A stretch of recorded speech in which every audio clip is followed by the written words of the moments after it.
Hello everyone and welcome back to another video from Crazy Gamer. In this video, I'm going to show you how to add funds to your Steam wallet. So let's get started right away. First of all, open up the Steam application on your device. And if you haven't logged into your account already, proceed forward with your email address and your password. After logging in, you will be taken into the store page. Now, if you wish to add funds onto your wallet, then just click on your account icon at the top right corner and then click on View My Wallet. This will then take you into your wallet page. And it will also show you various different options to add funds to your wallet. You can choose any quick option and then click on the Add Funds button. After choosing your fund, go ahead and choose your payment method.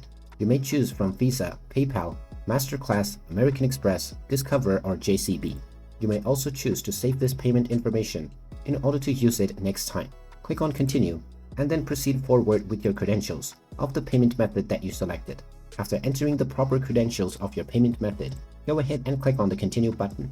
And after your payment information has been verified and your transaction has been completed, the amount that has just been deducted within your payment method that you selected will be added onto your Steam wallet right away. And there you have it. That is how easy it is to add funds onto your Steam wallet. If you find this video helpful, make sure you hit that like button and subscribe to our channel if you haven't done so already. Also ring that notification bell to never miss another update from us. Thank you for watching and I will see you again in the next video.